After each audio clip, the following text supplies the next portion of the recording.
Vamos a dar comienzo entonces al panel de cierre, cuyo título es Rótulos o patologías, discusiones sobre autismo, dislexia, TGD y ADD.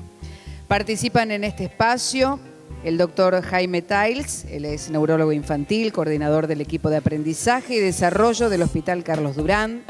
Es docente autorizado de pediatría de la Facultad de Medicina de la Universidad de Buenos Aires, profesor de las carreras de posgrado, Neuropsicología y Psicología Educacional de la Facultad de Psicología.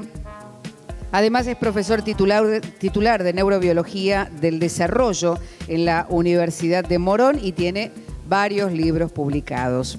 También nos acompaña en este panel el doctor José Kremenchusky, médico por la Universidad de Buenos Aires, especialista en pediatría y miembro titular de la Sociedad Argentina de Pediatría, ex residente y ex jefe de residentes del Hospital de Niños Ricardo Gutiérrez. También fue instructor de residentes y médico de cabecera del Sanatorio Güemes. Ha efectuado tarea docente en la Sociedad Argentina de Pediatría, dirigiendo el curso Fundamentos Pediátricos y en el Programa Nacional de Actualización Pediátrica como colaborador docente y coordinador de encuentros presenciales. Además, el doctor es miembro del Comité de Pediatría Ambulatoria y del Grupo de Interconsulta. También participa en este último panel Carmen Fusca, licenciada en Ciencias de la Educación por la UBA, magíster en Psicología Educacional en la misma universidad, capacitadora docente en el CEPA y autora del libro Enseñar a leer y escribir en el siglo XXI. Va a moderar este panel Alicia Asriel, licenciada en Psicopedagogía con especialización en reeducación por la Universidad CAESE. Ha cursado un posgrado en psicoanálisis en el Centro de Salud Mental número 3, doctor Arturo Ameguino, y otro posgrado en psicoanálisis, clínica con adultos y clínica con niños y adolescentes en la Fundación Tiempo. Además, es profesora en el ciclo básico común de la UBA en la asignatura Introducción al Pensamiento Científico desde el año 1989. La licenciada es coordinadora general del Centro de Formación Constructivista que dirige la licenciada Ruth Harf y es miembro del Comité de Asuntos Académicos de Fundación Sociedades Complejas y del Comité Permanente de Redesa, Red de Proyectos en Salud y Educación. Los escuchamos. Bueno, bienvenidos. Un placer estar acá. Bienvenidos a todos los resistentes porque han resistido las 3 jornadas hasta el final. Y les quiero contar en principio cómo nos vamos a organizar un poquito con este panel. Vamos a dividir el panel, el tiempo del panel, en 2 ejes que queremos abordar, que hemos charlado como una forma de abordaje. El título del panel es Rótulos o patologías. Y esta primera parte del título nos lleva directamente a la pregunta acerca de los diagnósticos, ¿no? ¿Qué es diagnosticar? ¿Quién diagnostica qué? Y cómo cada uno de los diagnósticos que realizamos dependen de los marcos teóricos o de los paradigmas que sostenemos, lo cual nos ubica en una perspectiva histórica necesariamente, para lo cual lo que hoy en día damos por hecho, o tal vez a veces dudamos y no damos tan por hecho, tal vez puede variar en un futuro y de hecho no es lo mismo que se ha considerado en el pasado, ¿no? Entonces un poco es, en la primera parte de este primer eje, poder dialogar acerca de esto, ¿no? Por ejemplo, pensar, bueno, ¿a quién se informa respecto de los diagnósticos que realizamos? ¿Quiénes necesitan ese tipo de información? Etcétera. En el segundo eje, digamos, que vamos a abordar en este tiempo del panel, la idea ya va a ser más poder pensar sobre qué cosas prestar atención, quizás podemos llamarlas como alarmas o señales, para poder hacer alguna suerte de detección desde los roles que desempeñamos, sea desde el rol docente o desde el rol que estemos desempeñando, bueno, sobre qué cosas prestar atención, ¿no? Esa parte, si bien la primera parte va a ser más de intención de debate y de intercambio, la segunda parte, es decir, el segundo eje, nos parecía que era muy importante que pudiera haber una parte de presentación más sistematizada. De hecho, Carmen y Jaime van a usar una presentación de PowerPoint para poder acompañar visualmente estas cuestiones que van a abordar. Y en un tercer momento vamos a, por supuesto, abrir al público para las preguntas que hubiera a mano alzada para un intercambio. Así que bueno, vamos a comenzar abordando esta primera cuestión y no sé, bueno. Tomo yo. Perfecto. Hola, ¿cómo les va? Vamos a discutir, ¿no?, cómo hacemos los diagnósticos y cómo los orientamos a los chicos, pero me gustaría esclarecernos sobre cómo se hacen los diagnósticos antes de cómo se aplican. Y en medicina, que es el campo donde nos manejamos nosotros, hay dos maneras muy contrastadas de hacer diagnósticos. Uno es el método clínico, el otro es el método descriptivo clasificatorio. Déjenme de alguna manera mostrarles por qué nosotros adoptamos el método clínico y pensamos que es el que se debe utilizar. El método clínico, para ver lo histórico, el eje histórico, nace a fines del siglo XVIII con la Revolución Francesa, en Francia, justamente en la necesidad de ordenar un poco la salud. Estábamos frente a un cambio social muy importante y en los hospitales de París comienza este tipo de mirada del médico acerca del paciente. Y el método clínico, que luego se completará cuando hagamos las anatomías patológicas, los análisis, etcétera, tenía como esencia una actividad del médico como un detective. Sí, la idea era que la enfermedad está encriptada y el médico lo que tiene que hacer es desencriptar, es decir, quitarla de ese enigma.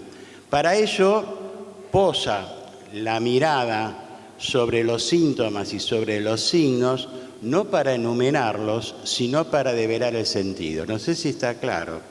Es decir, la idea del método clínico es que la enfermedad está estructurada como un lenguaje. Hay un significante que son los síntomas y los signos y hay un significado que es la enfermedad. Entonces, el método clínico observa, percibe, interroga, escucha, examina y enuncia. Obviamente, para enunciar hay un conocimiento y hay una experiencia. ¿Es suficiente solamente el conocimiento? Bueno, a veces me interrogo sobre esto y pienso que hay otra cosa más que tiene el médico que no es tan fácilmente de describir. Hablábamos con Ronnie sobre los hijos. Yo tengo un hijo que está en Estados Unidos que hace inteligencia artificial, enseñar a las máquinas a pensar. Y él trabajó en un tema que es transferencia de conocimientos. Entonces, en uno de los viajes se encuentra y me dice, viejo, ¿vos cómo haces un diagnóstico? Vos ves los síntomas, los signos y chau, ahí está. Y me quedé pensando y dije, no, hay algo más, hay algo que tiene que ver con lo intuitivo que tiene el médico, que va más allá que lo que se puede expresar. De alguna manera es el cruce entre el arte y la ciencia que tiene la medicina. Nosotros decimos que la medicina cabalga entre el arte y la ciencia. ¿Qué le falta a ese médico? ¿Qué le faltaba a ese método clínico que vienen las otras disciplinas a completarlo? Le faltaba primero la subjetividad del médico. Es decir, la idea del método clínico era que el médico llegaba al ver al enfermo con toda la cosa objetiva, sin prejuicios previos, pero esto era imposible. Todos nosotros tenemos ya una subjetividad y cuando vamos a ver a un paciente ya tenemos una serie de ideas previas. Y lo otro que le faltaba era cómo se interpreta la escucha. Es decir, porque una cosa es lo que nos dice el paciente y otra cosa es lo que no nos puede decir. Entonces, ahí entran las otras miradas, ahí entran las otras disciplinas y hace que el enfoque paradigmático de la enfermedad sea el biopsicosocial, ¿no es cierto? O sea, el complemento de la mirada exclusivamente clínica sobre síntomas y signos con el complemento del contexto social y los aspectos emocionales. Esto es entonces una forma de hacer diagnósticos. La otra forma, y que lamentablemente se ha difundido hoy en día y es la que utiliza la mayor cantidad de de médicos, psiquiatras y etcétera, es el método descriptivo clasificatorio. ¿En qué se basa? Se suman, se enumeran los síntomas más allá de lo que significan y de ahí se obtiene un trastorno. Un trastorno que desde el punto de vista ya del término genera bastante dudas qué quiere decir un trastorno. O sea que acá no hay mirada, acá no hay escucha y acá no hay examen. Entonces, la enumeración de síntomas exclusivamente trae toda una serie de errores. ¿Por qué? Porque hay una cantidad de entidades que pueden tener síntomas similares y tener un origen absolutamente distinto. Nos decimos que los fenotipos conductuales pueden ser lo mismo, pero las causas de esos síntomas son distintos. Entonces es imposible reemplazar la clínica por el cuestionario. No se puede decir, diagnosticamos un autismo por helados. Tomamos helados, sumamos los puntos y eso no es un autista. No podemos decir que un chico tiene un trastorno por déficit de atención porque sumamos un cuestionario que le damos a la madre y que le damos a la maestra y de acuerdo al puntaje sumamos. Y acá hay mucho de los subjetivos. Yo siempre digo que cuando damos estos cuestionarios circulan, hay que ver cómo es la situación de quien los tiene que llenar. Generalmente coinciden muy poco, ¿no? Los padres con, no sé si les pasa, los padres con los docentes. Pero yo digo, si el docente tiene 10 chicos, ¿no es cierto? Y un chico hace todo el lío y despliega toda una actividad, posiblemente le ponga que se mueve un poquito. Ahora, si tiene 40 chicos y está con migraña ese día, el chico se mueve y punto, es una DD y se mueve muchísimo. Quiere decir de que esta cuestión de simplemente ver los síntomas, llenar cuestionario y hacer diagnóstico es mucho lo que lleva a lo que estamos conversando ahora, que es rotular y poner diagnóstico donde no tienen que colocarse. Entonces, insisto, hay que tratar de volver a la esencia y utilizar la mirada y la escucha y no sumar síntomas sin saber y estudiar de dónde se sostienen. ¿Querías decir algo, Carmen? Sí. No, bueno, buenas tardes. Gracias por la invitación a compartir este espacio y a propósito de lo que dice Jaime, yo voy a tomar algunas cuestiones que me hace pensar esta diferencia entre el diagnóstico que tiene en cuenta la subjetividad, el sujeto, el deseo, otras cuestiones, y lo que es producto de una clasificación, ¿no? Yo estaba pensando en relación al tema para el que, bueno, soy convocada, que es la dislexia, cómo justamente uno puede diagnosticar dislexia, es más, no solo diagnosticar, sino cómo surgió la dislexia, que surge justamente, el término dislexia surge en una etapa donde la psiquiatría, en un momento histórico donde la psiquiatría tenía un enfoque eminentemente clasificador, ¿no? Y las conductas atípicas eran puestas en algún tipo de casillero donde de alguna manera esto va creando una patología. El término dislexia es un término muy antiguo, data del año 1890. Los primeros en usarlos eran oftalmólogos, neurólogos, porque estaba vinculado con daños cerebrales, ¿sí? Daños cerebrales, daños de alguna manera alteraciones anatómicas.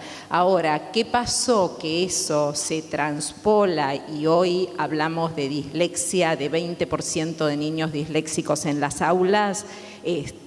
Ahí hay como una cuestión interesante a pensar, ¿no? Hay un autor, Brito Méndez, que dice que, les recomiendo un artículo interesante, lo pueden encontrar en internet, Dislexia o Dispedagogía, ¿no? Donde él habla justamente de la extrapolación de un término surgido para designar casos graves a designar dificultades mucho menores en los niños, ¿no? ¿Por qué tomo esto de la clasificación? Hoy los diagnósticos de dislexia se hacen, como Jaime hablaba, del ADD o del A2, ¿sí? Hay protocolos donde se dice, bueno, este niño altera letras, omite, lee cortado, no pronuncia bien, no lee bien en voz alta, se van punteando ciertas acciones o ciertas conductas de los niños y se llega a la conclusión de que un niño es disléxico, ¿no? Mientras que uno podría preguntarse, hacerse la pregunta desde otra perspectiva. Cuando hay dificultades en el aprendizaje de la lectoescritura, que las hay, negar o cuestionar el término dislexia no significa negar que existan dificultades en estos aprendizajes. Ahora bien, ¿qué pasa? ¿Cómo entendemos eso? ¿Cómo indagamos esa dificultad? ¿Cuáles son los factores involucrados en ese tipo de dificultad, ¿no? Lo clasificatorio a veces lleva a la simplificación y lleva al reduccionismo, ¿sí? En este caso, en relación con las dificultades de lectoescritura, cuando se habla de dislexia, hay un reduccionismo a lo neurobiológico que deja por fuera otros factores involucrados en estos aprendizajes, como lo vincular, la subjetividad del niño, el contexto social, cultural, el mismo contexto escolar, todo lo que implica el dispositivo pedagógico.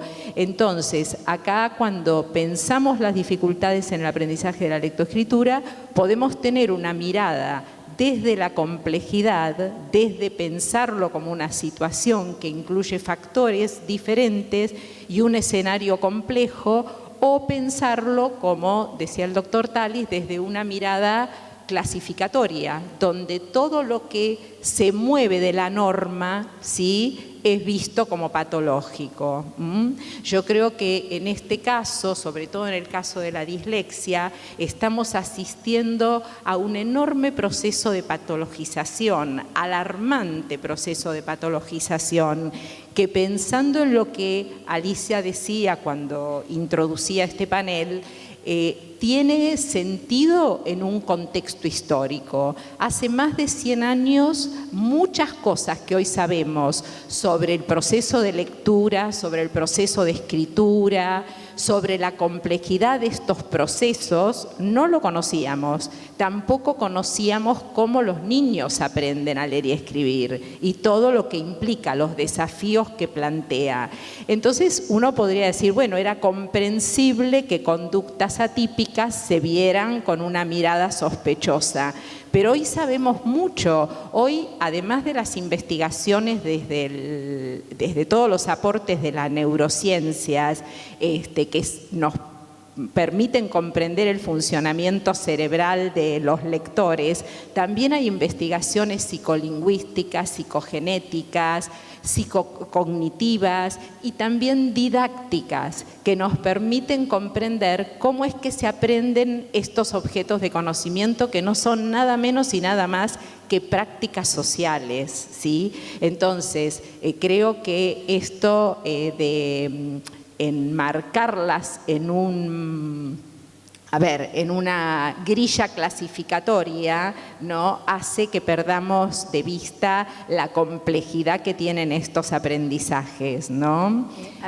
Carmen, ¿en ningún caso podría diagnosticarse una dislexia en un niño, por ejemplo? ¿Cómo? ¿En ningún caso se podría diagnosticar una dislexia en un niño? Mira, yo creo que algo más que podríamos decir en este momento es el término dislexia está muy cuestionado mundialmente, ¿no? Deberíamos reinventar otra Claro, porque es un término primero que remite a todas las dificultades de lectoescritura.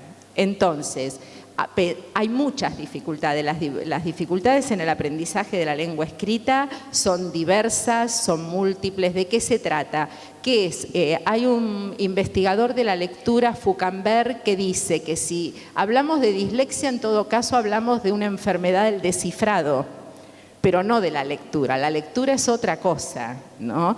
La concepción de lectura y de escritura que subyace al concepto de dislexia es una concepción de lectura mecánica donde se trata de sonorizar el texto. Si uno piensa en la lectura y la escritura como procesos mucho más complejos, intervienen otros factores. Yo creo que hoy estamos, por eso hay muchos investigadores que proponen sustituir el término dislexia, ¿no? El término dislexia viene cuestionado hace mucho. Hay un debate que en todo caso tendríamos que preguntarnos por qué está tan silenciado, ¿no? Desde el año 1970, les cuento, en el año 1970 en París hubo un coloquio que participaban psicólogos, neurólogos, psicoanalistas y los resultados lingüistas. Los resultados de ese coloquio se publicaron con un libro que ya tiene 40 y pico de años que se llamó La dislexia en cuestión. Estamos hablando de hace más de 40 años, ¿sí? Después, en el 2005, por contarle algunas cosas, entre los... Un libro que no nombraron, que yo acabo de publicar y que sí lo quiero recalcar, yo pertenezco al Fórum Infancias y muy preocupados por esta problemática, hace un mes presentamos en la Feria del Libro un libro que se llama Dislexia y dificultades de aprendizaje, que está acá editado por Editorial Noveduc, donde justamente tomábamos esta problemática. Bueno, en mi capítulo de este libro, yo desarrollo mucho este debate, porque el debate que existe en muchos lugares, porque, por ejemplo, les cuento que en el 2005, en Londres, hubo un programa de televisión que se llamó El mito de la dislexia y que causó un debate donde participaron incluso miembros del Parlamento inglés. Graham Stringer, un miembro del Parlamento, dijo: la dislexia es una enfermedad inventada y hay una fuerte industria detrás. En el año 2014 se publica un libro de otro inglés que se llama Dislexia Debate, ¿no?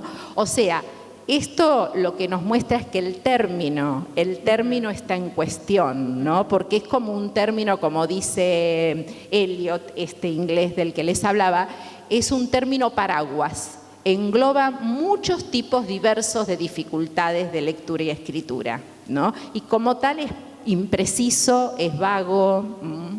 Es decir, que habría mucho para trabajar en relación a poder diagnosticar lo que tiene que ver con problemas de la escritura y de la lectura. Y sí, por ejemplo, una de las cosas es el término dislexia como diagnóstico aporta poco para la intervención. Cuando Claro. hay niños con dificultades de lectura y escritura, decir que es disléxico no nos dice qué le está pasando, Claro. ¿no? Bueno, yo sé que... No, yo quería decir No, sí.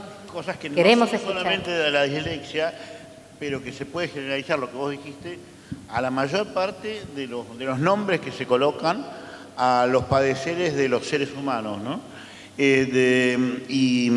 Había un escritor, Senrad, que escribió: a medida que más conozco a mis pacientes, más me alejo de sus diagnósticos. Entonces, la palabra diagnóstico es fuerte, ¿no? Siempre hay que diagnosticar. Lo que decía Jaime, este asunto de clasificar por conductas y meterlas palo a la bolsa, incluso inventar nuevos nombres, el DSM-4, el DSM-5. Ahora el que escribió el DSM-4 pidió perdón, pero no sé si se lo vamos a dar, no alcanza para perdonarlo. Ahora ya vio que el DSM-5 se fueron de mambo, porque ahora se separan y tiene el trastorno por separación matrimonial o qué sé yo, cuántas cosas. Inventar a un chico, decirle que es un oposicionista desafiante. ¿Hay algo más loco que decir eso? Un chico, ¿cómo vamos a tratar a un chico oposicionista desafiante? Ya le estamos diciendo que es una porquería. Digamos. Entonces, realmente, uno cuando abre la boca como médico y dice: a usted le pasa tal cosa, está empleando un poder médico dominante que ejerce repercusión, que no es neutra. Muy bueno.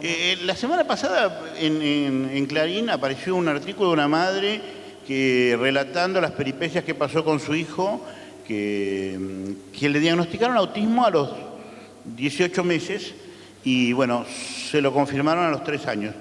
Pero a los 18 meses decir que este chico era autista, ¿cuánto generó ese equipo médico sobre este niño que ya venía con algún sufrimiento seguramente y por algo tenía algunas conductas que le preocupaban, o se estaba aislando, además?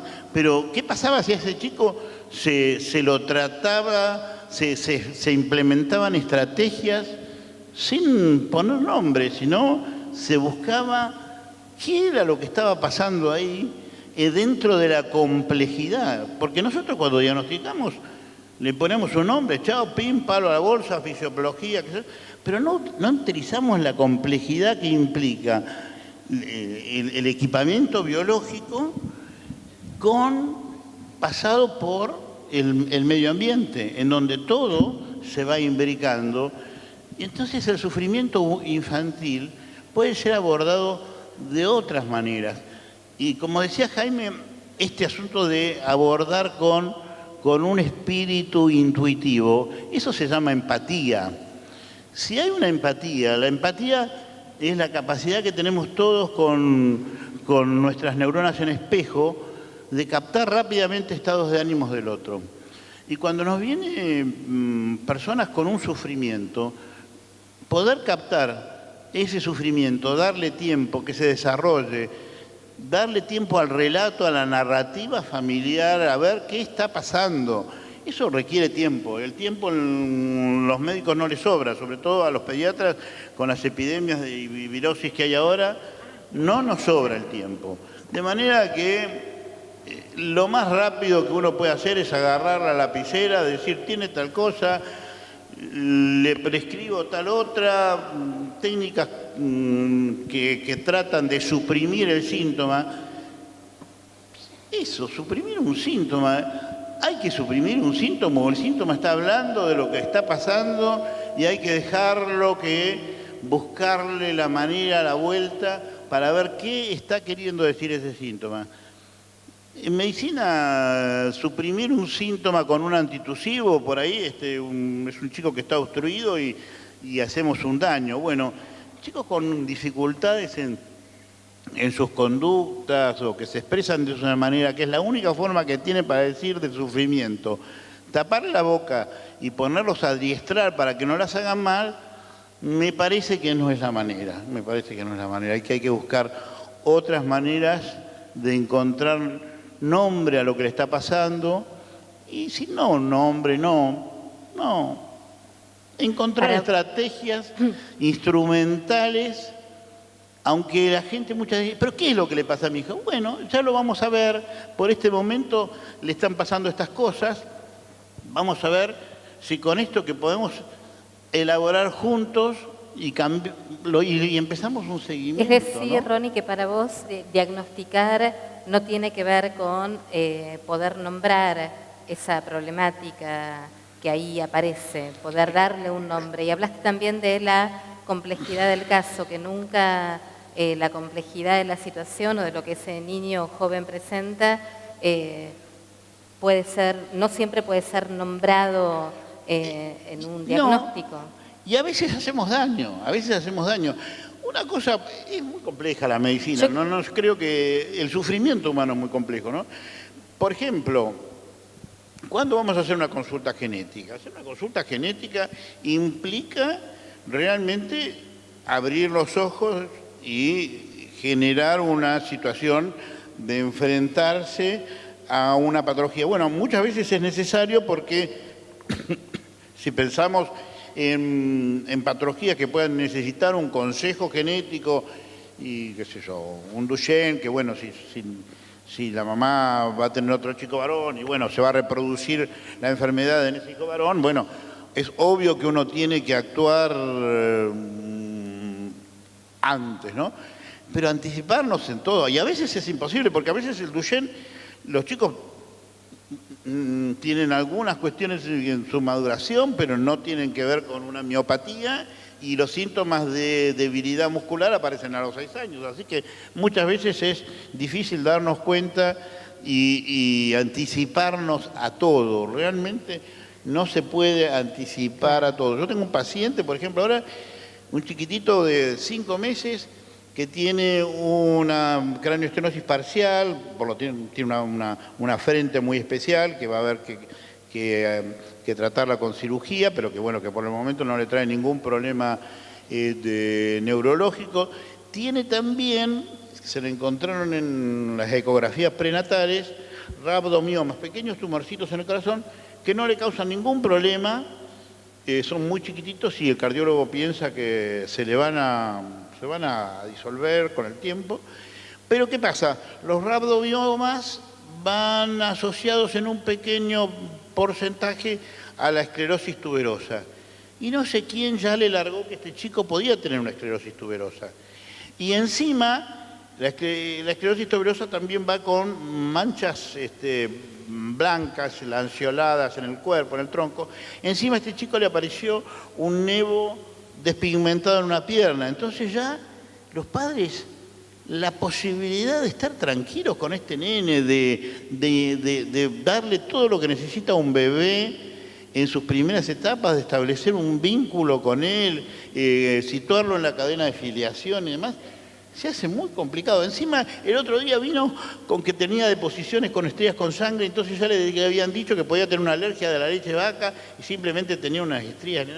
Y realmente uno tiene que tener mucho cuidado con bebés y con estos papás que están tratando de llevar de estructurar a un niño, ¿no? Porque finalmente los tiempos primeros son tiempos de estructuración. ¿Qué pasa si los desafiliamos de esa cadena parental y les quitamos la ilusión, no?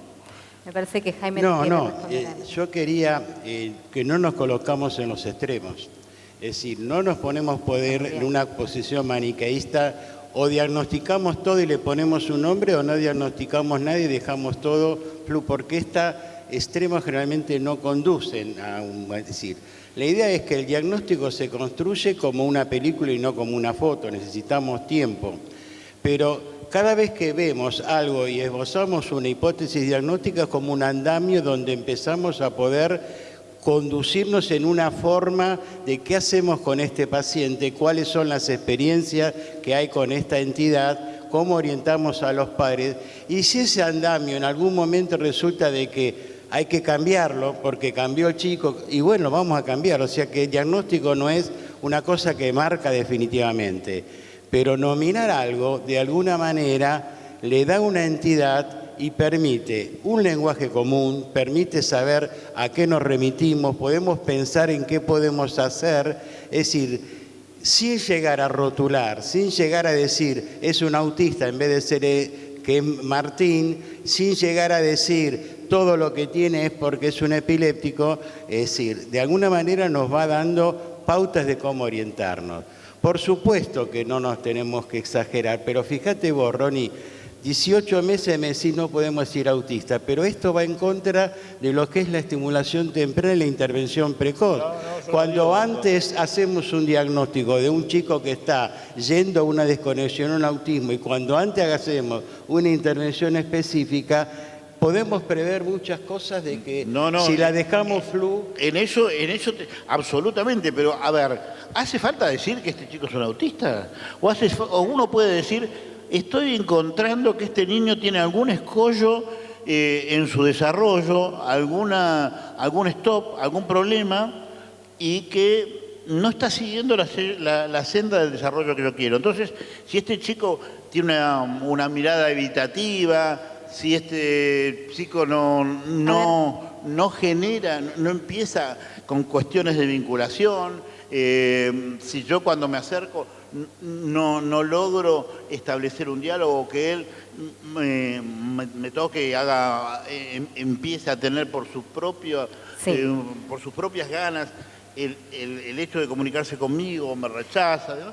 Bueno, entonces yo puedo decir, y veo cuestiones en el vínculo que no me gustan, yo puedo decir, mira, yo necesito acá del auxilio de una estimuladora temprana que venga a trabajar con nosotros para ver cómo podemos ver que este chico se encienda, que se conecte, pero si nosotros nominamos autismo a un bebé de 3, 6, 1 año... Y yo creo que nos remite a una cuestión, ahora te dejo, Carmen, porque vos dijiste podemos hacer mucho daño cuando decimos, sí, claro. Y vos también referiste al hecho de brindar o compartir un diagnóstico. Y creo que esto también es una pregunta, porque una cosa tal vez sea que el profesional pueda hacer ese diagnóstico, pero corresponde o no, porque vos hablaste del daño que puede producir, el informar el diagnóstico. Creo que es diferente hacer un diagnóstico que informar un diagnóstico y a quién informar ese diagnóstico. Sí. Me parece que son cosas distintas, porque si uno está diciendo, a ver, acá observo una problemática y quiero que haya un trabajo de estimulación temprana, etcétera, etcétera, es porque uno tiene cierta sospecha o cierto diagnóstico hecho, lo cual no quiere... Vos creo que estás hablando de qué pasa con ese estigma que eventualmente ese chico recibe si esos padres participan de esa información. No sé si se entiende lo que estoy diciendo.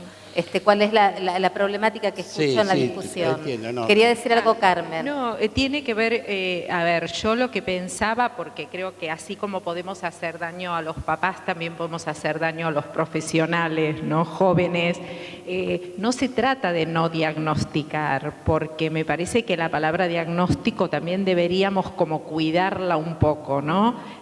Yo personalmente creo que diagnosticar no es rotular. Una cosa es rotular, otra cosa es diagnosticar. Cuando yo tomaría la primera acepción que vos dabas, Jaime, el diagnóstico para mí es un proceso de construcción donde ahí se pone en juego la mirada, la concepción que tenemos de niño, de aprendizaje, de la supuesta patología que estamos mirando. Me parece que en la infancia, lo venimos diciendo muchos, los diagnósticos además se escriben con lápiz, ¿sí? No hay nada que sea dado y para siempre, ¿sí? Y es cierto que uno tiene que tener como ciertos indicadores de qué cuestiones son preocupantes, porque si no es como que a veces a mí me ha pasado de profesionales con los que uno habla, no, yo no tengo diagnóstico, yo no hago diagnóstico. ¿Cómo no? Uno trata de entender, yo tomo el diagnóstico como un proceso de comprensión de qué es lo que está pasando con ese sujeto por el cual se me consulta y donde hay un padecimiento, ¿no? Quiero contarles una anécdota personal. Yo como psicopedagoga recibí muchas veces chicos diagnosticados con dislexia, ¿no?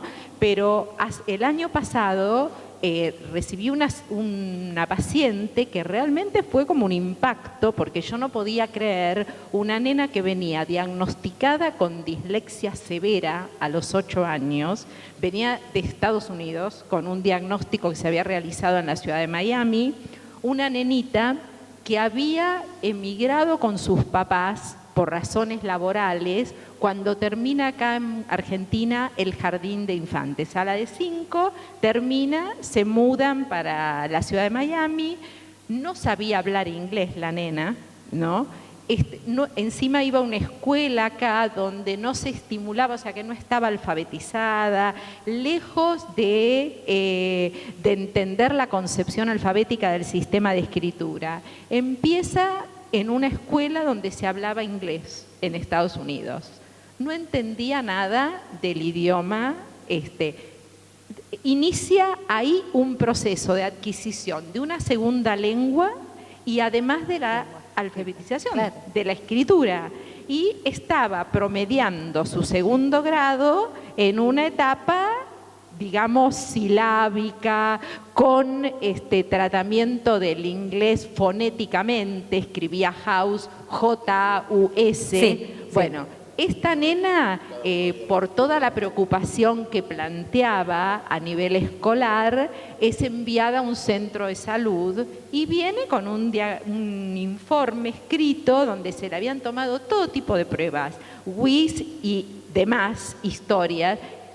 Dislexia severa, 8 años. ¿Sí? Nunca se tomó el diagnóstico como un proceso. Sí, que es lo que a ver, desconociendo lo que implicó para esta familia esta mudanza, esta migración, donde una mamá que entra en una depresión porque dejaba acá 2 hijos mayores de un matrimonio anterior. O sea, se daban un montón de cuestiones en esta familia, en esta niña. Y sin embargo, ¿cómo se hizo el diagnóstico de dislexia? Observando la producción de esta nena que no correspondía con lo esperable para una niña a esa edad, además en una lengua que, aclaro, una lengua extranjera para ella, ¿no? Bueno, creo que hablamos de maneras de hacer diagnóstico, no de no hacer diagnóstico, ¿no?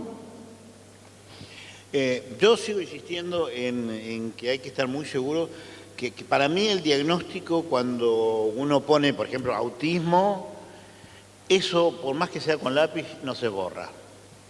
No se borra. Entonces, realmente, en un nene muy chiquito, utilizar eso es ya designar un destino inexorable. Cuando se puede, con el sufrimiento que viene ese chico y esa familia, empezar a trabajar perfectamente, elaborar estrategias y ver cómo responde a los cambios que se producen en base a esas estrategias. Esas estrategias podrán ser del orden de la estimulación temprana, del contener a la familia, de que la familia pueda iniciar un proceso de análisis y de implicación en toda la situación que rodeó al nacimiento y a la concepción de este niño y a todos sus primeros tiempos. Qué cosas epocales estuvieron sucediendo, las pantallas, depresión familiar, puerperal, falta de contención por parte de la familia ampliada. Hoy la época incide tremendamente en el desarrollo de los niños y cada vez tenemos más niños que no se conectan, que no pueden intercambiar, que no pueden hablar. Esto lo tenemos todos los días. Lo que hace la pantalla en un niñito, pequeño, movimiento, luces, la falta de tridimensionalidad que lo captura e impide el contacto de la voz materna, es terrible. Entonces, en vez de poner diagnósticos, tenemos que ver la situación y trabajar sobre esa situación, porque, vuelvo a repetir, por más que sea lápiz, es lápiz imborrable. Bueno, podemos seguir discutiéndolo. Este tema, cuando yo voy a pasar unas diapositivas con respecto al autismo, te voy a mostrar una serie de diagnósticos que me han hecho gente del campo sí y que han venido a verme a mí con qué diagnósticos. Te vas a ver que la interrogación, las dudas que despiertan los padres, lo flu con que se les dicen las cosas es mucho más dañino cuando lo colocas en una situación tenemos que trabajar. Obviamente, lo que estamos viendo acá es esto que te digo, es imposible evitar la subjetividad con que llegamos a los pacientes. Vos estás llegando pensando que el autismo tiene que ver con lo vincular y yo estoy llevando de que no es solamente lo vincular. No, yo estoy hablando entonces, de la complejidad. Acá traemos dos cosas distintas. En la segunda parte voy a hablar de la complejidad y cómo un chico se constituye el sujeto. Entonces, a partir de ahí... Están planteando ustedes dos una cuestión etiológica y que el diagnóstico tiene que ver con la etiología y dónde está situada esa etiología. No, yo pienso de que lo que planteaba Ronnie, que lo vemos, cuestiones que son vinculares, que pueden afectar al chico, pero en el caso del trastorno autista hay, y ya está esto recontra demostrado, una predisposición. No es autista cualquiera, sino quien tiene la posibilidad de desarrollar un autismo. Y esto de acusar a las madres o responsabilizar a las madres del autismo ha hecho mucho daño, porque aparte de tener un chico autista, cargaron durante muchísimos años con la idea de que era porque se vinculaba mal con sus hijos. Y esto no es así. No, una cosa es acusar a la madre y otra cosa es implicar a la familia en que es parte de la situación. Y yo no creo que hay un solo autismo, sino que hay muchos autismos. Eso estamos de acuerdo. Está el de Kanner y están los otros. Estamos de acuerdo. En eso estamos de acuerdo. Pero y te quiero esos decir, autismos que están esos autismos que ustedes están diferenciando, ¿tiene que ver con la raíz etiológica? No, tiene que ver con las cuestiones de cómo se dan las series complementarias. Evidentemente, cuando hablamos de lo biopsicosocial, estamos refiriéndonos a las cuestiones complementarias freudianas. Y Freud ya lo dijo, que hay cuestiones que son innatas. Y cuando Kanner describe el autismo, dijo que era una enfermedad innata, que después fue cambiando, puede ser. Pero en el año 60, en el Congreso, yo les comenté en el bar, era en el Congreso Internacional de Madres, se para y dice: madres, en este acto los desculpabilizo. ¿Por qué? Y le echa la culpa a Bettelheim. La culpa la tuvo Bettelheim. Él fue el que habló de la madre asesina. Y bueno, entonces se echaban entre ellos la culpa. Entonces, yo pienso que tener mucho cuidado en estas cosas. Yo no digo fijarlo, decirlo, bueno, no tenemos en cuenta todos los aspectos psicológicos, pero tampoco hacer las cosas muy flu. Y hablando de lo biológico, te quería comentar a vos con respecto a la dislexia. Ahora. Lo hemos conversado. Yo pienso que la dislexia, el término realmente tiene que ver como denominamos nosotros los trastornos del desarrollo. Es decir, las patologías del adulto colocamos un prefijo que es el A. Alexia, apraxia, afasia, tiene que ver con lo que se tuvo y se perdió. Y la dis es lo que no se pudo construir. Entonces, la dislexia, la disfasia, la dispraxia es la no constitución del programa adecuado. Con respecto al término si eso o no adecuado, se puede discutir mucho, y yo de acuerdo con vos de que bajo el paraguas de la dislexia se convive una cantidad de situaciones en la cual una parte pequeña tiene que ver con lo biológico. Porque si vos decís de que empieza de la neurología, y si vos decís que ya sabemos cómo se construye en el sistema nervioso lo que es la lectoescritura, tenés que aceptar que el sistema nervioso está presente. Entonces tiene que haber una parte de los trastornos de la lectoescritura que está comprometido el programa que lo hace. No sé si estás de acuerdo. Es decir, algo está, no está flotando, está construido sobre algo, sobre una estructura. Sabemos cuál es la zona que reconoce las letras, sabemos dónde se está construyendo todas las asociaciones de las frases, y esas zonas pueden estar afectadas de alguna manera. Claro. Que de alguna manera haya una parte de las dislexias, sobre todo las que son muy difíciles de revertir, las que tienen una carga familiar. Yo tengo 3 hermanos que son disléxicos, 3 hermanos, uno tras del otro. Entonces acá hay algo de lo familiar, acá hay algo que está predisponiendo, ayudando o que tiene una carga biológica. Por eso les digo, ni un extremo ni el otro. Ni todo es flu, ni todo es psicológico, ni todo es neurológico y todo es rotular. Tratemos de encontrar este equilibrio. A ver, yo puedo... Solo digo esto. Sí. Carmen, respondele a Jaime y pasamos al segundo eje. Bueno, ¿sí? bueno. Por los tiempos. Sí, yo por ahí, más que responderle, por ahí pregunto. Yo creo que hay 2 cuestiones. Hoy, bajo el nombre de dislexia, aparecen un montón de dificultades de los niños, Jaime, pero un montón de dificultades muy diversas. Por otro lado, cuando surge, de verdad, vuelvo a repetirlo, hace 100 años había un montón de cuestiones que no conocíamos. Vos decís, las dis es lo que no se construye. Hoy se habla de dislexia, de disortografía. La ortografía es un aspecto complejísimo de la lengua escrita que se aprende. Si eso no se enseña, si eso no hay un contexto escolar que se haga responsable, yo no puedo decir que un niño es disortográfico. Además, se habla de dislexia como patología de orden neurobiológico, genético, y los propios genetistas, nosotros desde el Foro Una Infancia, que esto nos preocupó muchísimo, tuvimos como encuentros con genetistas, donde lo que nos decían es que no existe un gen, una patología genética que solo afecte la adquisición de la lectura y la escritura. Ahora, por supuesto que hay cuadros de patologías genéticas orgánicas que afectan muchas cosas y que afectan también el aprendizaje del lenguaje oral y escrito, pero no cuando uno ve que solo hay dificultades en la lectoescritura y por descarte, como no hay causa visible, entonces es genético, es neurobiológico. Hoy la gente de DISFAM en los medios, que me parece terrible, se está diciendo que en las aulas hay 15 a 20% de niños con dislexia. No es dislexia, es disparate, ¿sí? Es un disparate, ¿sí?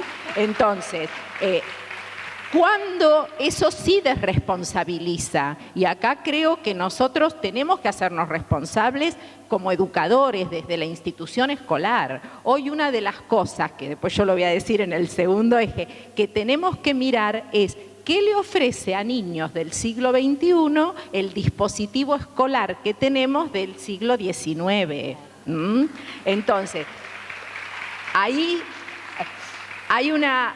A mí me gusta mucho, Cristina Corea decía, ¿sí?, que el desacople que hay entre el niño que llega a la escuela, ¿sí?, y lo que la escuela ofrece se transforma en patología del niño, se transforma en déficit del niño, ¿sí? Entonces tenemos ADD porque son niños que no atienden en la escuela y uno podría decir, bueno, se convoca desde la escuela para que un niño atienda, se merece siempre que el niño preste atención, ¿no? Entonces creo que ahí tenemos que ser muy cuidadosos. Yo no digo que no haya casos, por eso es lo que te decía cuando hablábamos allá, probablemente haya casos donde uno pueda ver una causa orgánica, pero no se puede reducir en todos los casos que haya dificultades en el aprendizaje de la lectura y escritura a un trastorno neurobiológico, y mucho menos genético, porque no está demostrado.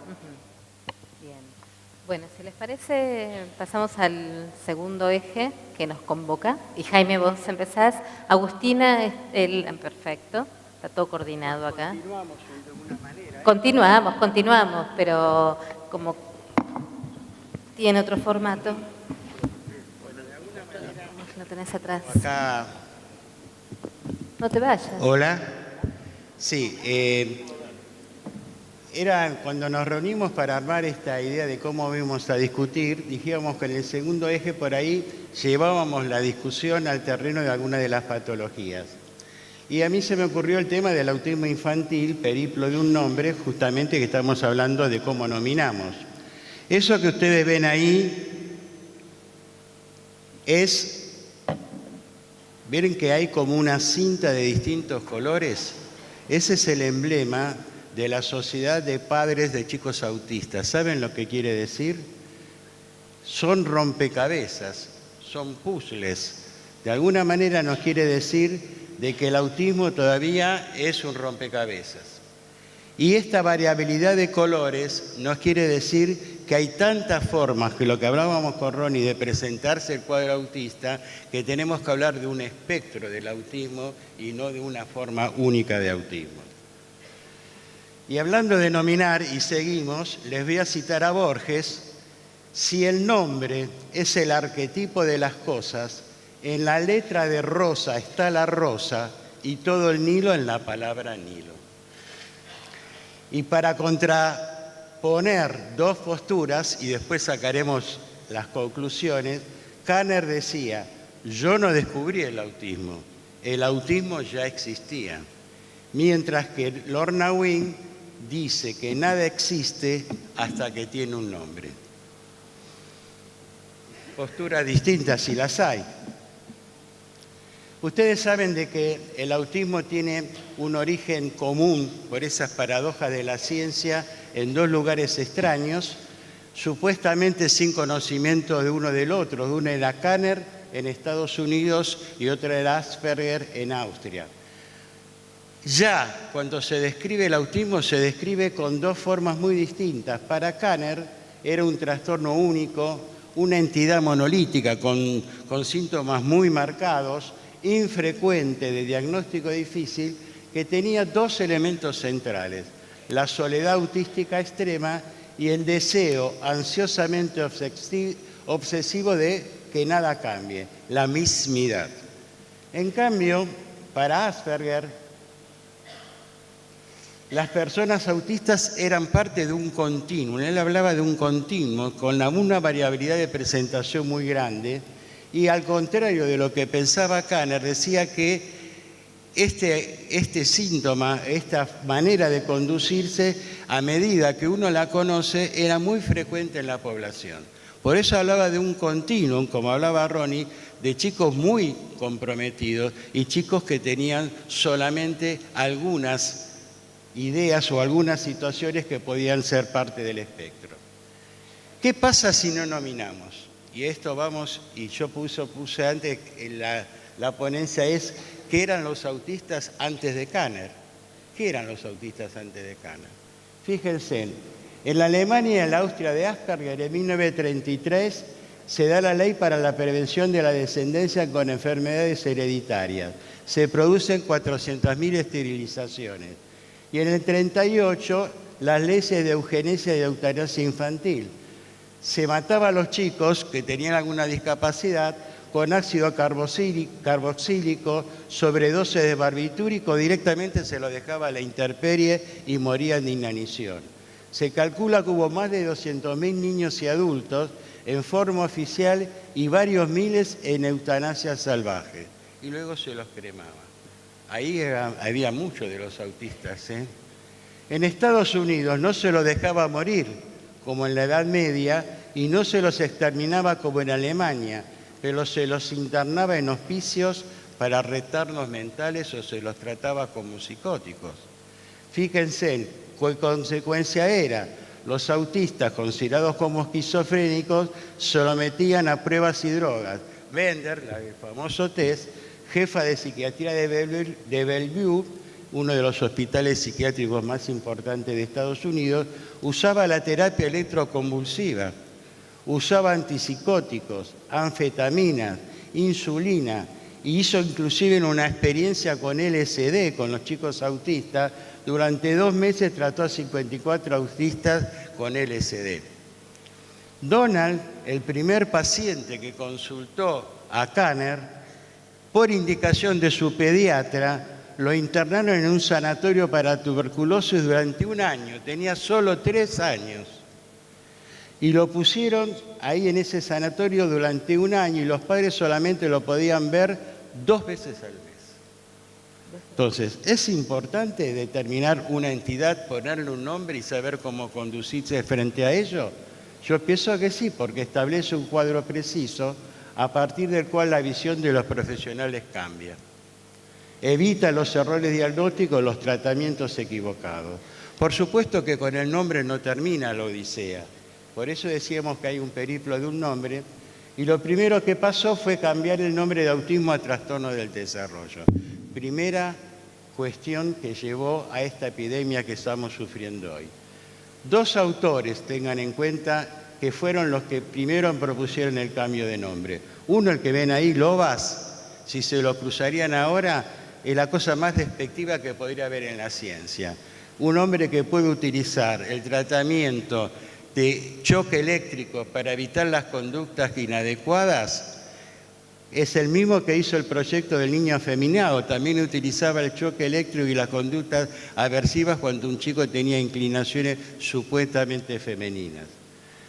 Y él propuso suprimir el nombre de autismo porque podía ser de alguna manera discriminatorio, y llamó a su clínica de trastornos de la conducta.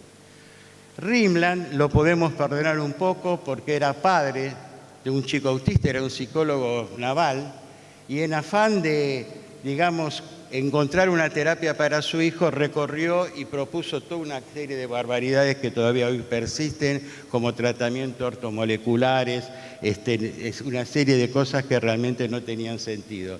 Lo bueno de Rimland por ahí fue insistir en separar el autismo de la esquizofrenia, y aparte una cuestión que es de la cultura general, fue el asesor de la película Rayman. Esa película que nos cambió la visión del autismo a toda la sociedad. Después, si quieren, Rayman, ¿no? Rayman, la película de Dustin Hoffman. Me siento cada vez más viejo que vengo acá. Por eso yo sabía de qué película hablaba. Bueno, acá tienen el famoso DSM que todos estamos acostumbrados a denostar. Pero fíjense cómo fue cambiando la denominación. Del 52 era erección esquizofrénica. En el 68, esto es una sorpresa para los psicoanalistas. Es un dato realmente un tesoro. Llamaban esquizofrenia de tipo infantil y decían que era causado por la incapacidad de desarrollar una identidad separada de la materna. Que el DSM haya tenido una teorización psicoanalítica realmente llama mucho la atención, pero así fue durante bastante tiempo. En el 80 aparece el término de TGD, se separa bien el autismo de la esquizofrenia, y en el 87 aparece el trastorno autista con una trampa. ¿Cuál era la trampa? El TGD no especificado. ¿Qué era el TGD no especificado? Era un autista poco autista. Era una cosa así, era un chico que era y que no era. Entonces ahí apareció la epidemia, que coincidimos, inclusive con un error tipográfico, que fíjense en lo que pasó durante 6 años. Ustedes saben que el DSM usa criterios. Dice, criterio A más criterio B más criterio C. Durante 6 años, por un error tipográfico, en vez de poner I, o sea, criterio A más criterio B más criterio C, era criterio A o criterio B o criterio C. O sea, que podían utilizar uno de los 3 para definir un diagnóstico. Y por supuesto, en el 2013 tenemos en el DSM-5 el trastorno del espectro autista, por ahora lo que tenemos. Esto es lo que decía Ronnie con respecto a Alan Frances, que es el coordinador del DSM-4, que decía, a pesar de haber sido meticulosos, no pudimos evitar 3 falsas epidemias, la del TDA, la del TGD y la del trastorno bipolar. ¿Qué pasa cuando dan las cosas ambiguas? Esto no es algo que yo saqué de un libro, son pacientes que me llegan a mí.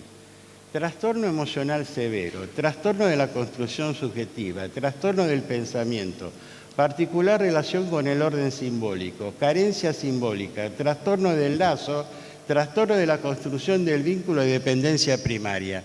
Yo si le digo a un papá, mire, su hijo tiene un trastorno de la construcción del vínculo, de dependencia primaria, creo que lo sumo en una confusión tan grande que no va a terminar de recorrer los consultorios habidos y por haber para saber qué le está pasando a su hijo.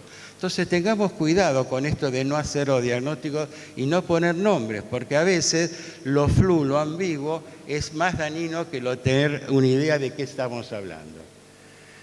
Y vamos acercándonos al final de lo que es lo moderno. Lorna Wing, también madre de una niña autista, encuentra los trabajos de Asperger a fines de los 70, redescubre la idea del continuo y de la variabilidad clínica y siempre cita una frase de Churchill: la naturaleza nunca dibuja una línea sin emborronarla.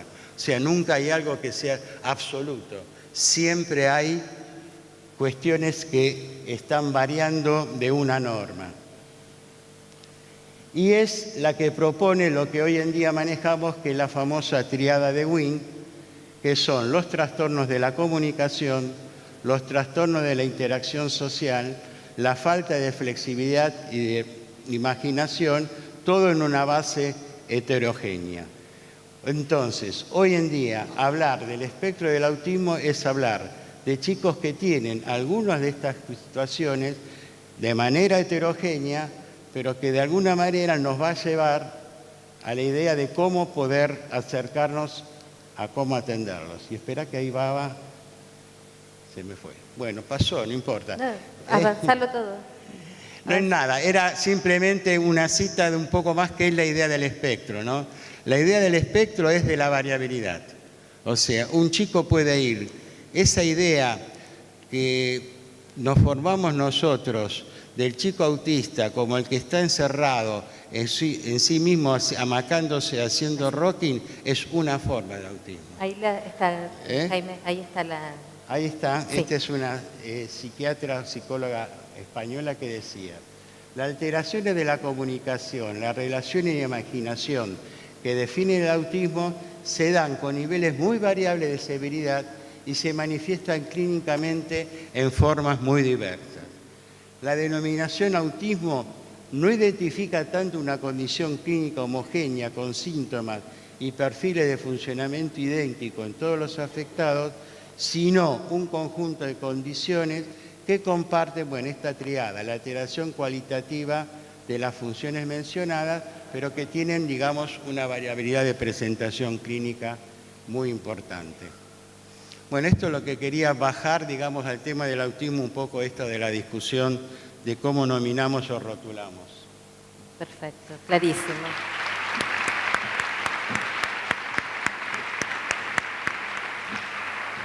¿Quieres pasar, Carmen? A ver, Agustina, ¿pones el de Carmen? Bueno, ¿voy con esto? Sí, con él, sí. Espera que hay que ver si lo puso ella.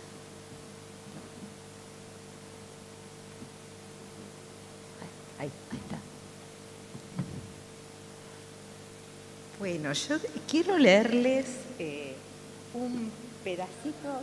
Quiero leerles un fragmento de un libro de Daniel Pennac. ¿Oyeron hablar de Daniel Pennac? Tiene un libro que se llama, tiene otro, pero uno que se llama como Una novela, donde él dice, que va a hablar, uno es como una novela y otro es Mal de escuela. Yo el fragmento que les quiero leer lo tomé de Mal de escuela, donde él dice que no va a hablar de la escuela, sino que va a hablar del zoquete que fue, ¿sí?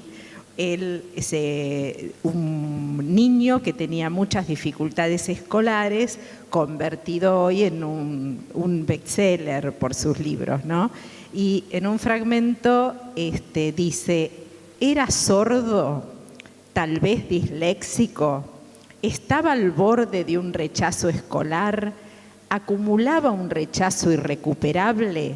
No, iba a su ritmo, un ritmo que no es necesariamente el de ningún otro y que no es necesariamente el ritmo uniforme de una vida, su ritmo de aprendizaje de la lectura, con sus aceleraciones y sus regresiones bruscas, con su sed de progresar y su temor de decepcionar.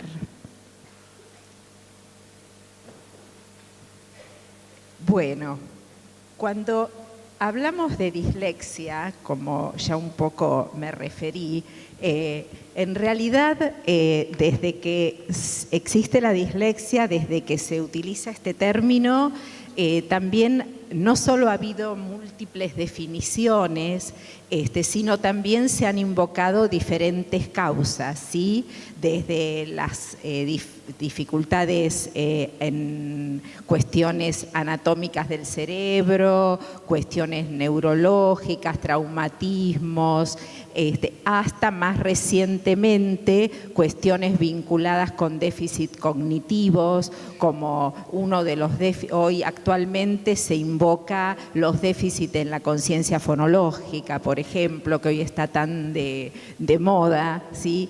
En realidad, estas cuestiones no hay acuerdo, hay muchas diferencias entre los investigadores, los científicos. Por ejemplo, en relación a la conciencia fonológica, hay estudios que muestran que la conciencia fonológica no es un requisito de la escritura, sino que se desarrolla a lo largo del aprendizaje de la escritura. Hay investigaciones de Sofía Bernón, que es una mexicana, acá en Buenos Aires, Diana Grunfeld ha dedicado una tesis a esa investigación, con lo cual vemos que las diferentes situaciones que se invocan como causa, realmente no hay acuerdos, hay diferencias, no hay evidencias científicas. Cuando hablábamos de lo genético, por ejemplo, antes que conversábamos con Jaime, en realidad hay poca evidencia, no hay evidencia que en relación a que haya alteraciones genéticas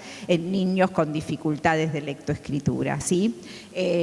Por otro lado, cuando se ven definiciones de dislexia, yo les quiero leer una que es la definición que ustedes pueden encontrar en la página de DISFAM Argentina, que, perdonen, pero me estoy haciendo lío con todo, tal vez sea disléxica. La dislexia, sí, tal vez sea dislexia y no me di cuenta. A veces cuando yo hablo de este tema, ¿no?, se me acerca gente, como hace poco en la Feria del Libro, una chica que era abogada, me dice, pero yo me di cuenta, a mí me dijeron que era disléxica de grande, ¿no? Entonces uno puede preguntarse, pero si transcurrió toda su vida sin saber que era disléxica y llegó a ser abogada, ¿qué le aporta saber de grande que fue disléxica, ¿no? Bueno, pero sigamos con esto.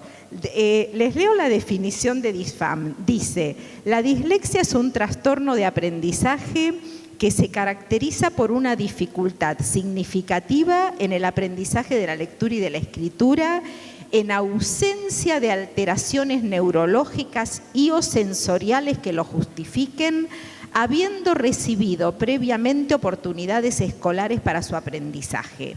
Punto aparte. La dislexia, por tanto, es un trastorno de origen neurobiológico crónico y que afecta aproximadamente a un 10% de las personas. En la misma definición se está diciendo que no tiene que haber alteraciones neurológicas, pero por otro lado se dice, por tanto, es un trastorno de origen neurobiológico.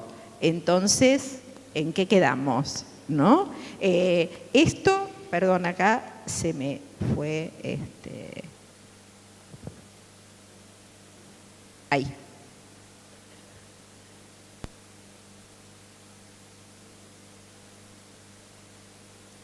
Ahí.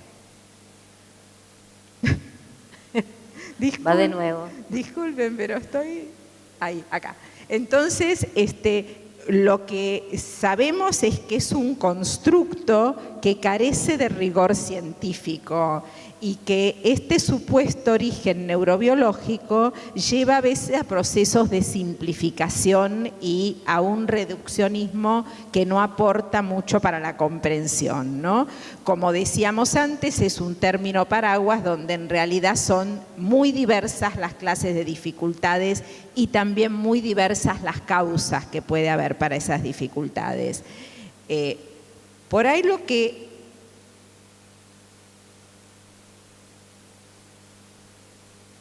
podemos pensar es todo lo que hoy conocemos acerca de estos procesos, como la lectura y la escritura, que nos lleva a cuestionar este constructo, ¿sí?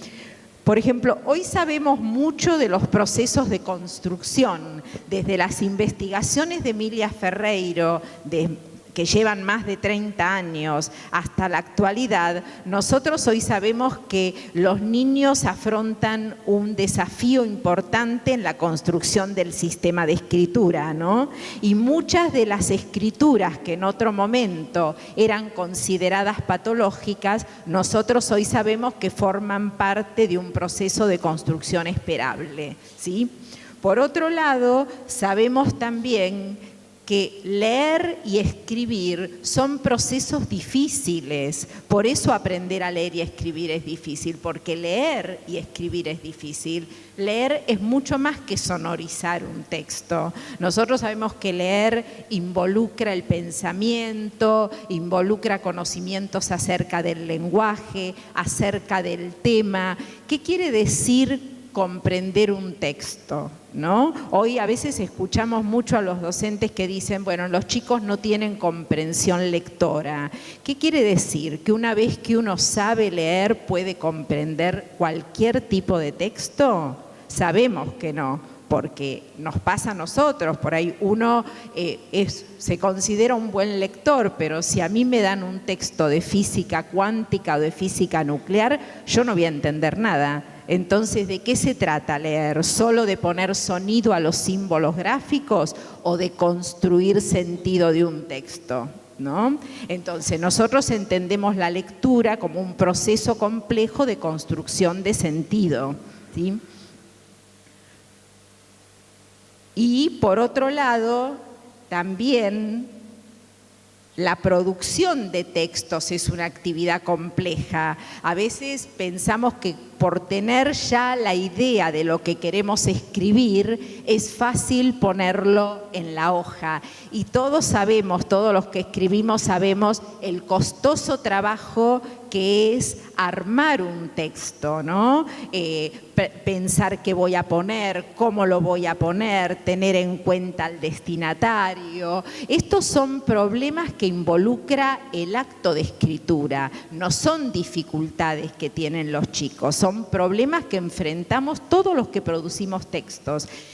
Yo lo estoy diciendo todo esto muy sintéticamente, pero hoy hay desarrollos, hay investigaciones acerca de estos procesos que son justamente los que nos hacen pensar que un constructo como la dislexia no alcanza para referirse a las diferentes dificultades que pueden aparecer en estos aprendizajes. Y acá tenemos un ejemplo interesante. Estas son escrituras infantiles que durante mucho tiempo fueron consideradas patológicas. Tienen muchas de las cosas que son consideradas sintomatología disléxica, ¿sí? Y si nosotros comparamos la escritura que está acá de este lado, de la izquierda, ¿sí? Vemos que este niño está poniendo por cada recorte silábico una letra, y nosotros hoy conocemos que eso responde a un momento de conceptualización en el proceso de comprensión del sistema de escritura. Cuando vemos la otra escritura, si nos detenemos solo en lo observable, claro, son escrituras donde hay inversiones, alteraciones, pero si uno piensa en el modo en que esa escritura es construida, lo que nosotros podemos ver son avances con respecto a la escritura anterior, ¿no? Un niño que está descubriendo fonemas en un orden diferente al que esos fonemas están en la palabra, ¿sí? Como por ejemplo en el caso de flan, ¿sí? La flan, F-A, después me doy cuenta que va la L y la pongo, y después la N y la pongo. Esta escritura es mucho más evolucionada que la escritura anterior. Entonces, cuando vemos este tipo de escritura, nosotros podemos ver o déficit o al contrario, ver un avance, ver modos de resolución más complejos en relación a lo que vamos descubriendo del sistema de escritura.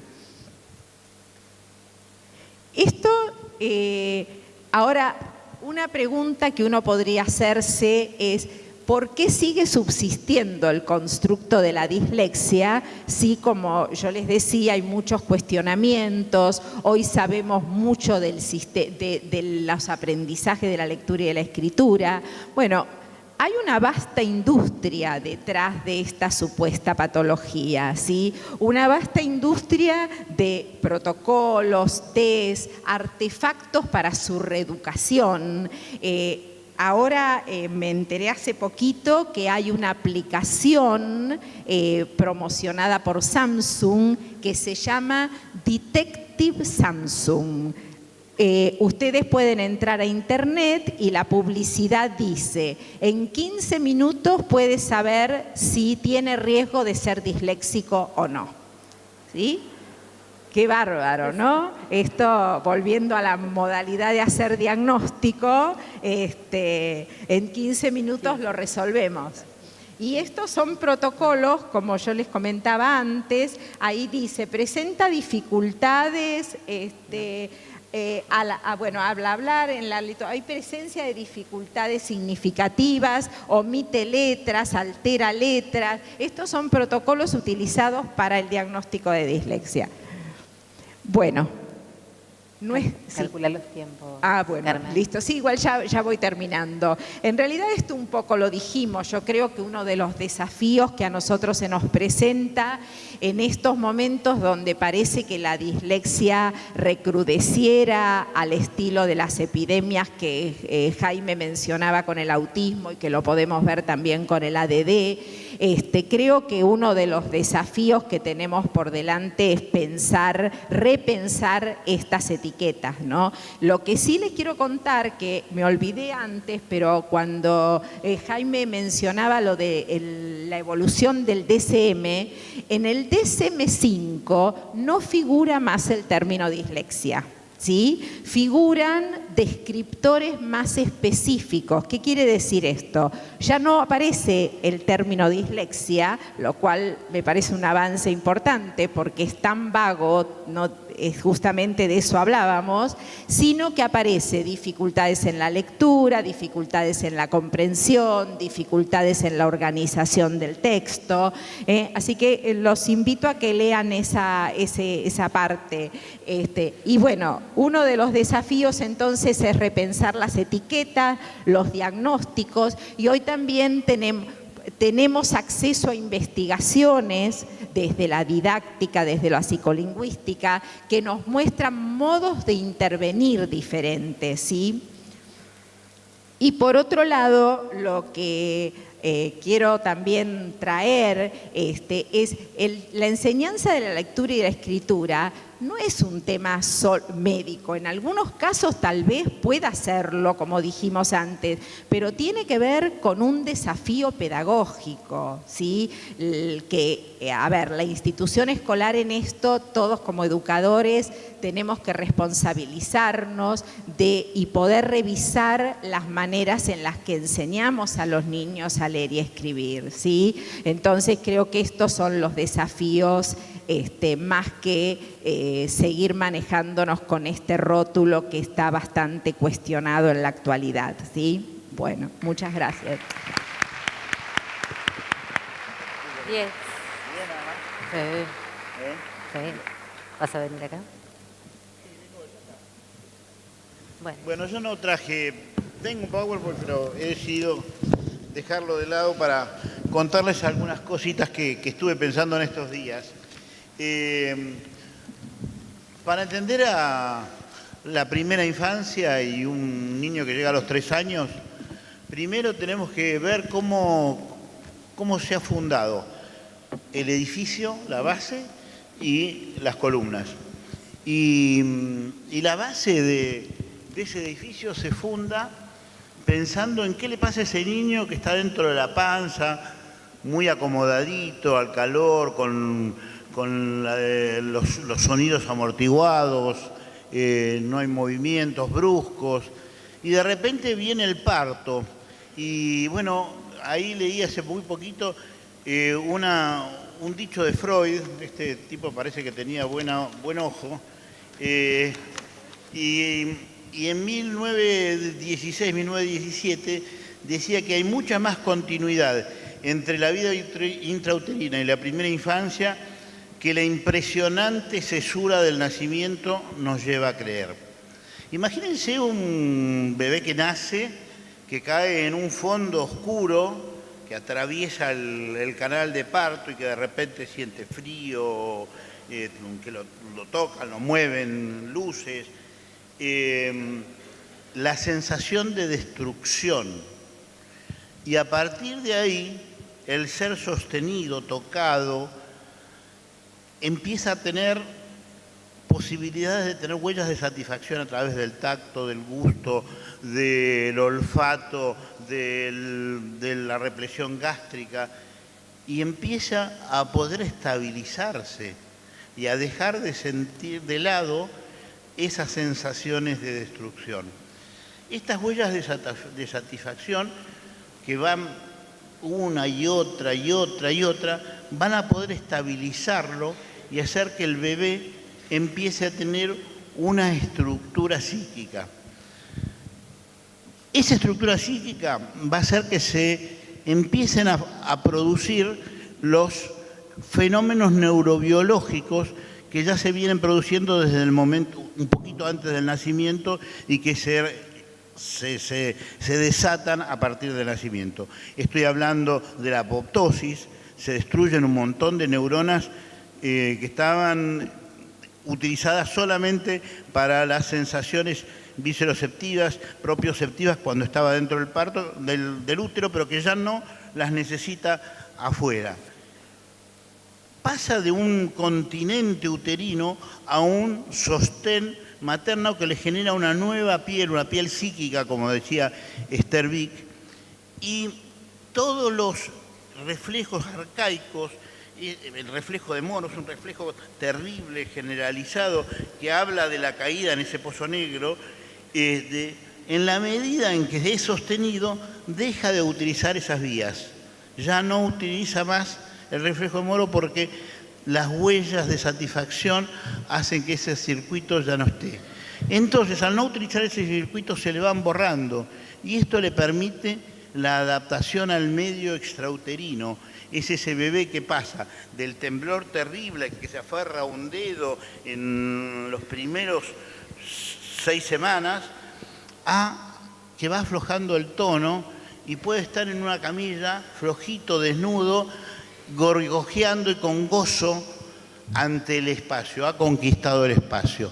Y ahí es donde empieza el desarrollo virtuoso, que uno lo puede ver, que el bebé mira, sonríe, gorjea, afloja sus manos, empieza a tener línea media, empieza a tomar objetos, a tirarlos, a descubrir el espacio, empieza a ver que toda esa cuestión de satisfacción que le viene de un exterior con el cual él se comunica, empieza a poder unir su cuerpo, partes de su cuerpo, a tener un cuerpo del cual se pueda separar del otro. Empieza con su primer juego, que es el fordá, pudiendo relativizar presencia y ausencia. Se ve en el espejo y el espejo descubre con la voz del cuidador primario de su madre que le dice: ese sos vos, y empieza y logra la subjetividad. Cualquier niño con un muy buen cuidado va a lograr la subjetividad. Aún niños con equipamiento biológico alterado, deficiente, que uno dice, el oráculo que dice, no, ese niño no va a poder ser nada, como yo he visto, chicos con citomegalovirus realmente comprometidos, y que con un tratamiento de estimulación temprano y con los padres implicados ahí, sufriendo obviamente, porque realmente hay que estar al lado de estos chicos que uno no sabe qué es lo que va a pasar, pero logran subjetividad y logran, aunque no logren una vida completa con lenguaje y demás, yo he visto chicos que realmente pueden expresar su amor, pueden ser sujetos, porque para nacer un bebé no alcanza a nacer para ser sujeto, tiene que pasar por ese proceso de subjetivación. Llegar a los 3 años con un lenguaje con el cual pueda hablar, comunicarse y demás. Bueno, de todas estas situaciones en donde se entrecruza la neurobiología con el cuidado y el sostén y el ida y vuelta y el cuidador, los padres que ahí sostienen y intervienen, estimulan, con todo esto se forma un sujeto. Y si fallan, acá recién decía Jaime, culpabilizar a los padres. ¿Cómo vamos a culpabilizar a los padres? Los padres que tienen un niño con problemas en el desarrollo tienen un sufrimiento terrible, terrible. Ahora, que como hay muchas situaciones que están interviniendo el medio, porque el medio interviene en ese bebé con terrible sensación de desaparición, obviamente el medio está implicado en lo que le pasa a ese bebé. La cuestión epocal, bebés que le ponen, cuando necesitan de la palabra del otro, le ponen una pantallita. ¿Cuántas veces lo vemos a los chicos ahí en un restaurante, los padres comiendo tranquilamente y el bebé ahí con el YouTube, dibujito que pasa una y otra vez? En el consultorio lo veo todos los días, niños que lloran y el papá que viene y le pone el dibujito y el bebé que queda ahí prendido e hipnotizado. Estas son cosas que tenemos que ver y que si no podemos hacer un diagnóstico temprano y podemos ver rápidamente si un chico nos está mirando, si tiene intencionalidad, si tiene gestualidad, si empieza con el balbuceo, si tiene intencionalidad comunicativa, si aparece el lenguaje. Bueno, nosotros somos realmente, yo agradezco ser pediatra porque yo veo a través del seguimiento como médico cabecera, tengo la oportunidad de ver a ese chico desde recién nacido y ver la evolución de su desarrollo. Y darme cuenta muy tempranamente cuando hay un problema, un stop, un obstáculo, sin necesidad de caratularlo, empezar a trabajar con un estimulador temprana, que es lo que habitualmente hago, y después si hace falta algún especialista en lenguaje. Y son chicos que realmente en muchos casos me alegran la vida porque yo los veo y cambian tremendamente porque conquistan la subjetividad y tienen logros impresionantes. Por supuesto, existe otra variedad, que no son los frecuentes, de chicos absolutamente subsumidos, que no han podido, cuando el chico no es tomado, que está con esos temblores terribles y que no es podido ser sostenido y demás, el chico puede hacer dos cosas, o llorar continuamente o encapsularse. Se ponen adheridos y se meten adentro. Es una encapsulación de la cual no pueden salir, no se puede salir ni se puede entrar. Esos chicos tienen una situación absolutamente desfavorable. Si encima tienen una mamá que no puede decodificar, que no puede entender las señales que emite ese bebé llorando desenfrenadamente con un tono altísimo y no se puede relajar, o ese bebé que se encapsula, que se mete adentro, estamos en problemas. Si esa mamá encima está deprimida o tiene situaciones de vida comprometida, si no hay una familia ampliada, si tiene muchos horarios de trabajo, si los padres no encuentran otra situación para calmarlo que ponerle una pantallita, estamos en problemas. De manera que yo pienso que sí, que los pediatras y los que trabajan en primera infancia tienen muchísimos elementos para actuar en prevención en salud mental y hacer zafar a esos chicos, a muchísimos chicos de un destino inexorable. Pero de ahí a niños menores que están en la primera infancia, que están en vía de desarrollo, ponerle un sello de autismo que tiene un destino muy, muy difícil, me parece que yo no acuerdo en eso. Bien, gracias.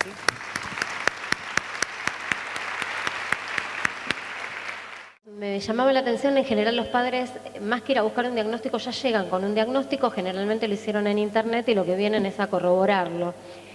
No se entiende, Daniela. ¿No se entiende? Perdón. Hola, ¿se escucha ahí? Dale, Ahí. a ver. Digo que en muchos casos, tanto en el consultorio como en la escuela, los padres ya tienen un diagnóstico porque lo buscaron en internet y en todo caso tienen una pregunta respecto si ese diagnóstico es certero o no. Y me preguntaba si no hay un punto de subestimación de otros discursos, sobre todo discursos de la complejidad y de la subjetividad, cuando se habla de flu, porque me parece que hay cuestiones que tienen que ver con la complejidad, que a veces los discursos más sencillos, son los primeros que se pueden tomar, pero que después los padres empiezan a cuestionar esos mismos diagnósticos, que coincido con que aún los de lápiz se inscriben a largo plazo. Me hacía pregunta la palabra flu en relación a los diagnósticos que parecieran que portan algo de la subjetividad o de cuestiones de otra complejidad. Creo que me parece que está referido a vos. ¿Soy yo? No. Creo que está claro de que he planteado un paradigma de la enfermedad que contempla ejes. Lo que estoy planteando es que los extremos no sirven. Y cuando se extremiza una cosa, se hace tan dogmática y tan rotuladora como la otra. No sé si está claro. Hay que tratar de justamente la cuestión compleja tomarla como tal y no pensar exclusivamente en una cuestión que pase exclusivamente por lo subjetivo. Yo pienso de que esto, justamente la complejidad, abre una mirada un poquito más amplia. Cuando se extreman las cosas, se cometen errores, ¿no es cierto? Es muy famosa la anécdota de Winnicott, cuando estaba interrogando a una madre que venía con su chico. La madre estaba así sentada y el chico se deslizaba permanentemente sobre las piernas. Y Winnicott le dice, su hijo está reproduciendo su parto. Y la madre le dijo, discúlpeme doctor, nació por cesárea. Entonces, lo que tenemos que tener en cuenta es cómo nosotros estas cuestiones la colocamos en un contexto. Melanie Klein, que fue por muchos años la inspiradora de lo que era el psicoanálisis en la Argentina hasta que vino el lacanismo, ¿sabes lo que decía de las conductas estereotipadas de abrir y cerrar la puerta de los autistas? Que abrían la puerta para introducirse en la vagina de la madre y el picaporte era el pene de él o del padre. Este tipo de cosas son las que uno tiene que evitar. No sé si está claro. No dejar de lado las cuestiones subjetivas, sino incorporarlas en un contexto y no llevarlas a un plano del extremo. Esto es lo que quise explicar. Si no quedó en claro, creo que ahora lo pude aclarar. Bien, bárbaro. Acá de la sala virtual, Camila Delsin afirma, y me parece que podés, Ronnie, vos responder. Dice, estoy de acuerdo que diagnosticar a temprana edad deja un sello imborrable, sobre todo en el niño. Pero ¿qué se hace con una familia que espera el diagnóstico para evaluar cómo continuar? ¿Se entendió la pregunta? Sí. Yo creo que nunca cuando un chico tiene dificultades, porque no está evolucionando como tiene que evolucionar, que no es un chico que realmente sonríe, que se conecta, que tira los brazos, que está siguiendo el carril del desarrollo, que tiene intencionalidad, que se señala, que tiene intencionalidad comunicativa, que es un chico que se aísla y no se lo puede, que tiene automatismos, que tiene rocking. Ese es un niño con el cual hay que trabajar ya. No se va a esperar a que desarrolle un cuadro de autismo que esté absolutamente aislado. Es decir, que ese chico se trabaja con estimulación temprana, tratando de llegar al niño como se puede, tratando de jugar con él, tratando de establecer un contacto que evite la repetición permanente. Esta es la única manera de ponernos con él a través del juego a encontrar un sujeto. La otra posibilidad es decir, este niño no tiene lenguaje, tiene situaciones de rocking o de automatismo y demás. Bueno, terapia cognitiva conductual para anular las conductas inapropiadas.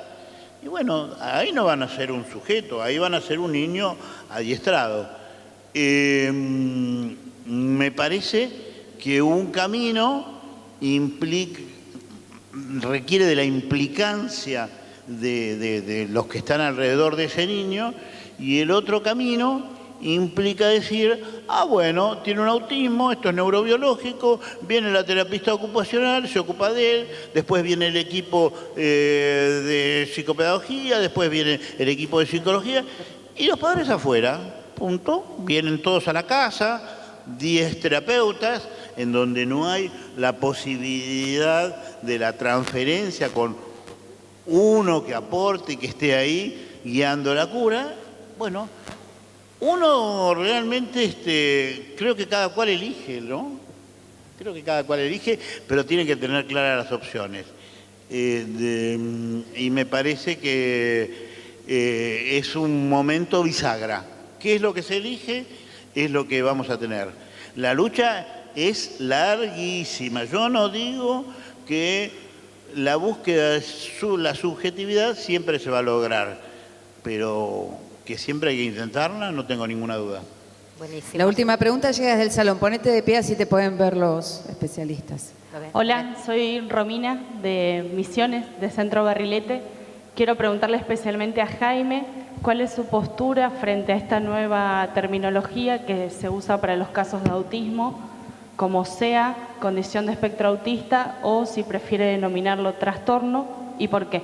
El término de condición en la Argentina se está usando muy poco realmente, y lo que trata de alguna manera de aclarar qué es trastorno, porque trastorno es un término que todavía nosotros no sabemos bien a qué se refiere. Decía Alan Franz que trastorno es lo que el DSM dice, los médicos contestan y facturan. O sea, de que de alguna manera, sobre todo las obras sociales, te piden el DSM para que vos puedas facturar. Y facturás como trastorno. Yo le diría que de condición me parece mucho más adecuada, a pesar de que todavía no la hemos logrado difundir, porque habla de una situación que puede ser en un extremo muy variable, con síntomas muy severos o con síntomas de apenas compromiso. Y de esta manera damos por cerrado este panel. Alicia. El aplauso para los colegas. Los recibimos con un aplauso el comité organizador de este tercer Congreso Internacional. 3 jornadas de intenso trabajo, debate, compartir experiencias, reflexiones.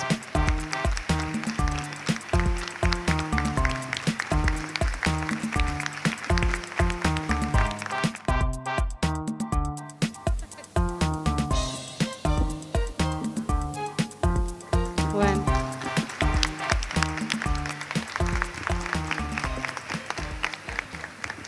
Cada vez somos más. Ya no entramos en un escenario que es enorme. Bueno, de los últimos congresos que recuerdo es el que más han permanecido para el cierre. No sé si comparten, así que gracias. Gracias por llegar hasta acá. Fueron días muy, muy intensos, con muchas cosas. Tratamos siempre de sumar nuevas propuestas. Hubo música, hubo circo, hubo radio. Para mí el comienzo fue fantástico. El comienzo de la radio y todo lo que siguió después. Pero detrás de todo ese esfuerzo hay un año de trabajo, toda esta gente, Laila Sacal, que nos ayudó en la producción, Dolores Blasco, que nos ayuda en todo, se merece un gran aplauso. Un equipo que se forma temporariamente para estos días, que también trabaja un montón. Expositores que nos ayudan un montón, además de poner sus stands, nos colaboran con un montón de cosas. Sponsors que también ayudamos, los 2 entes de turismo, el de la ciudad y el de la nación, que esta vez colaboraron también un montón.